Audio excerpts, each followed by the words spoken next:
question de François Thévenot. Bonsoir Président, bonsoir à tous. Comment s'est passée la conférence chez Alstom? Quelle a été la réception par les syndicats? Et pourriez-vous refaire ce genre d'événement? Alors bonsoir à toutes et à tous. Merci d'être sur ce direct. Nous sommes là pour 2 heures. Nous sommes le 8 novembre 2017. J'en profite pour signaler, comme nous le faisons régulièrement, qui est en bas à droite de votre écran, figure le nombre de nos adhérents en temps réel, 29 162 adhérents. C'est un nombre qui ne cesse d'augmenter et qui a, après avoir baissé naturellement au mois d'août et septembre, a redémarré et depuis maintenant une semaine. Le rythme des adhésions s'est accéléré. Donc, toutes celles et tous ceux qui me regardent, s'ils souhaitent adhérer en ligne en ce moment, eh bien, dans les instants qui suivront leur adhésion, ça sera automatiquement indiqué sur ce compteur. Alors, effectivement, je me suis rendu avant-hier soir et hier à Grenoble. Avant-hier soir, nous avions notre délégation de l'Isère qui avait organisé un dîner un peu confidentiel. On n'en avait parlé ni sur nos pages Facebook nationales, ni sur le site, avec les adhérents et sympathisants de l'Isère. J'ai été très content de voir qu'il y avait beaucoup de monde. Il y avait plus d'une centaine de personnes qui étaient venues dans une atmosphère vraiment très très sympathique, très chaleureuse, très cordiale. Donc je ne suis pas sûr qu'il y ait beaucoup de partis politiques qui soient capables comme ça, au débeauté en quelques jours, d'organiser un petit dîner entre copains, j'allais dire, avec une centaine de personnes. Le plat de résistance était hier, où je suis allé en effet non pas à Alstom stricto sensu, mais pour être très précis, dans l'ancienne filière d'Alstom qui fabrique des turbines pour les barrages et qui a été rachetée donc comme le groupe Alstom pour l'ensemble de ses productions là en matière énergétique a été racheté par General Electric, de telle sorte que ça s'appelle maintenant GE, c'est-à-dire General Electric, et Hydro Alstom à Grenoble. Alors pourquoi est-ce que j'y suis allé? J'y suis allé parce qu'il y a un projet de General Electric qui est sur les 800 salariés de cette entreprise de supprimer environ 345 postes. Et ils ont le culot d'appeler ça le PSE, le plan de sauvegarde de l'emploi. Voilà. C'est-à-dire, une entreprise licencie 45% ou 44% de ses salariés et elle appelle ça, comme paquet cadeau, elle appelle ça le plan de sauvegarde de l'emploi. Normalement, ça devrait s'appeler le plan de destruction de l'emploi, c'est-à-dire que nous sommes dans un monde de nature orwellienne. Vous savez, comme George Orwell dans son livre 1984, qui expliquait que la liberté c'est l'esclavage, la vérité c'est le mensonge, etc. C'est une inversion complète de la signification des termes. Alors ce PSE, ce plan de sauvegarde de l'emploi, entre guillemets, fait grand bruit depuis maintenant un certain nombre de semaines, et il y a plusieurs responsables politiques de premier plan, d'anciens candidats à l'élection présidentielle qui s'y sont rendus. Il y a M. Mélenchon, il y a M. Hamon, il y a M. Poutou qui s'y sont rendus. Et nous avons dans cette entreprise quelques salariés qui sont adhérents de l'UPR, et l'un d'entre eux, François, m'avait téléphoné depuis maintenant quelques semaines pour me demander si j'étais d'accord pour y aller. J'ai bien entendu dit que j'étais d'accord. J'en profite pour répondre tout de suite à un élément de la question qui vient d'être posée. Je suis d'accord, bien sûr, pour aller sur le terrain, pour aller rencontrer les gens qui souffrent, hein, les salariés, les ouvriers, les cadres, les techniciens, les agents de maîtrise, tous ceux qui sont licenciés dans le cadre de plans dits de restructuration. Si je ne l'avais pas fait auparavant, c'est d'abord parce que notre mouvement était plus petit, et puis surtout, nous avions souvent des informations comme quoi je n'étais pas bienvenu.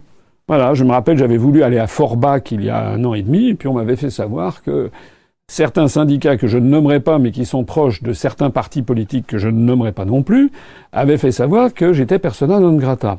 Ce qui a changé, c'est que maintenant, ça n'est plus le cas. Et le comité d'entreprise en personne de cette entreprise m'a donc proposé de venir. J'ai évidemment accepté tout de suite.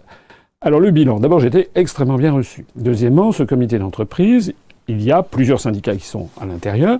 La CFE-CGC, donc pour les cadres, qui est assez, et qui est, je crois, me semble-t-il, presque dominant, parce qu'il y a quand même beaucoup d'ingénieurs, c'est une activité de très haute technologie.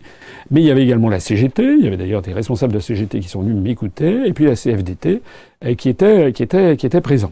J'étais très gentiment reçu. Deuxièmement, On m'a présenté le matin l'entreprise telle qu'elle est. Bon, je n'ai pas pu visiter les locaux parce que la direction de l'entreprise l'avait interdit, a interdit que le comité d'entreprise fasse visiter aux responsables politiques de passage l'entreprise. Bon, donc je suis resté dans les locaux du comité d'entreprise. Et puis ensuite, à midi, entre midi et demi et 13h30, pendant la pause de déjeuner, eh bien, j'ai pu faire une présentation PowerPoint que j'avais préparée dans le train. Il y avait d'ailleurs Thibault qui avait fait une photo de moi qu'il avait mise sur Facebook. Et je dois avouer que j'ai été très agréablement surpris. Je me demandais un petit peu ce qui allait se passer. Je m'attendais à tout. Il aurait pu y avoir peut-être 5, 10, 15 personnes. Non, pas du tout. La salle était comble. Il y avait plus de 90 à 100 personnes qui étaient venues. Il y avait même des gens qui n'avaient pas pu s'asseoir. Il y avait des gens en dehors de la salle. Donc il y avait quand même beaucoup de monde.